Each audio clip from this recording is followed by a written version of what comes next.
for defending itself from external aggression.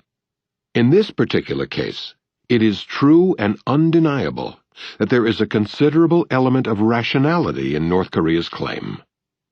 Other U.S. actions have had similar effects. Political scientist John Mearsheimer observes that India's determination to develop a nuclear deterrent was hardened by the Persian Gulf War of 1991 and the bombing of Serbia in 1999. Had either foe possessed nuclear weapons, the United States might not have gone to war, a lesson that was not lost on India. And there were in both cases reasons to believe that peaceful options existed, particularly in 1999. Bush's endorsement of India's nuclear weapons program contributed further to the erosion of the NPT. National security analyst Lawrence Korb points out that India was not even compelled to stop producing fissile material for further weapons in return for Bush's endorsement of its rejection of the NPT. The move was very dangerous, he adds, though not surprising, since the Bush administration has demonstrated over the past 5 years that it does not believe the NPT to be worth preserving, even expressing its disdain by dispatching a low-level State Department official to the important NPT review conference. Despite the focus on Iran and North Korea, the primary reason the NPT now faces collapse is the failure of the nuclear states to live up to their obligation under Article 6 to pursue good faith efforts to eliminate nuclear weapons. That requirement was further underscored by a unanimous 1996 World Court judgment that the nuclear powers are legally obligated to bring to a conclusion negotiations leading to nuclear disarmament in all its aspects, under strict and effective international control. As long as they refuse, it is unlikely that the bargain will be sustained.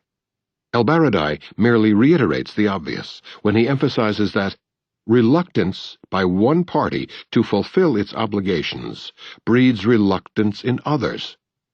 The United States has led the way in refusal to abide by the Article 6 obligations, and under Bush is alone in flatly rejecting the unanimous agreement at the 2000 conference on an unequivocal undertaking by the nuclear weapon states to accomplish the total elimination of their nuclear arsenals, along with the 13 steps enumerated to carry this forward. While none of the nuclear states has met its obligations, the Bush administration has by far the worst record, and stands alone in having explicitly renounced Article 6. At the 2005 NPT Review Conference, the Bush administration stated that the United States balances its obligations under Article 6 with our obligations to maintain our own security and the security of those who depend on us.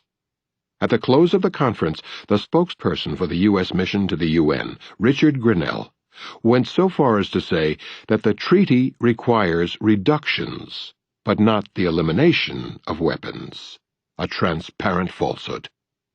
More important than declarations are actions, such as plans to develop new nuclear weapons, and a formal policy based on the core assumption of indefinite U.S. reliance on nuclear forces. That policy, if maintained, effectively terminates the NPT, which will wither away unless the United States recognizes that a viable non-proliferation regime depends crucially on the implementation of the obligation to disarm nuclear weapons, as well as the obligation not to acquire them. As McGuire, McNamara, and others emphasize, another central part of the NPT Compact was the commitment of the nuclear powers to enact and implement additional treaties. The Comprehensive Test Ban Treaty, rejected by the Senate in 1999 and declared off the agenda by Bush. The Anti-Ballistic Missile Treaty, which Bush rescinded, and perhaps most important, a verifiable fist ban, which according to Thomas Graham, Clinton's Special Representative for Arms Control, would prohibit the addition of more nuclear bomb material to the vast amount already in the world. In July 2004, Washington had announced its opposition to a verifiable fist ban, on the grounds that effective verification would require an inspection regime so extensive that it could compromise key signatories' core national security interests. Nevertheless, in November, the UN Committee on Disarmament voted in favor of a verifiable fist ban.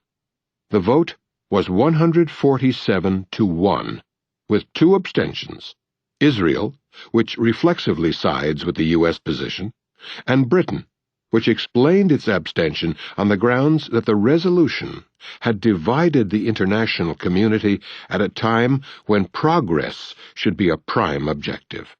Divided it 147 to 1.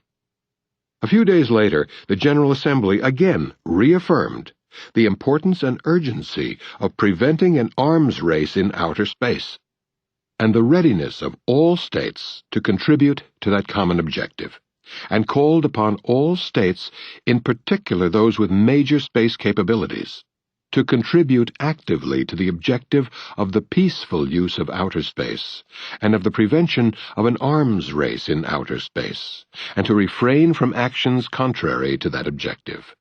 The resolution passed 178 to 0, with 4 abstentions: the United States, Israel, Haiti, and Palau.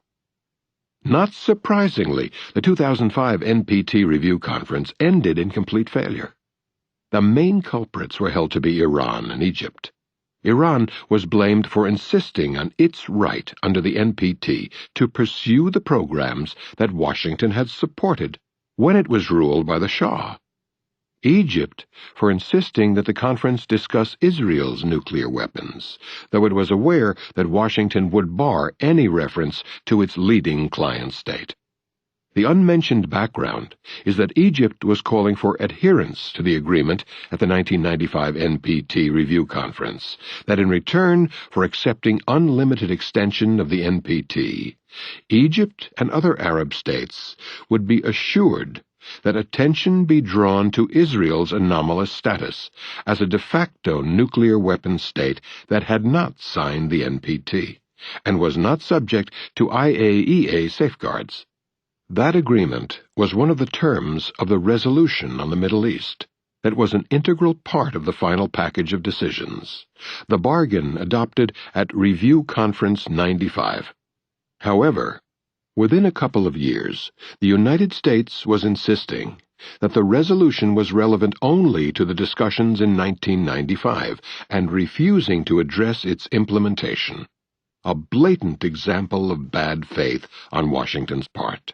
Therefore, it was considered irresponsible for Egypt to bring the matter up, just as it is Egypt's fault, not Washington's, that Egypt continues to draw attention to Security Council Resolution 487, which calls upon Israel urgently to place its nuclear facilities under the safeguards of the International Atomic Energy Agency.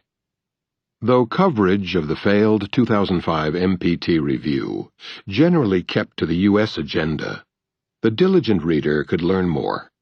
The Associated Press reported that the United States fought every reference to its 1995 and 2000 commitments, angering many delegates, among them the head of Canada's delegation, Paul Martin, whose speech at the conference stressed that if governments simply ignore or discard commitments whenever they prove inconvenient, we will never be able to build an edifice of international cooperation and confidence in the security realm. Martin's remarks were a thinly veiled criticism of Washington, the Boston Globe observed. After the review conference, former President Jimmy Carter also blasted the United States as, he said, the major culprit in this erosion of the NPT, while claiming to be protecting the world from proliferation threats in Iraq, Libya, Iran, and North Korea. American leaders not only have abandoned existing treaty restraints, but also have asserted plans to test and develop new weapons, including anti-ballistic missiles, the Earth-penetrating bunker buster, and perhaps some new small bombs. They also have abandoned past pledges and now threaten further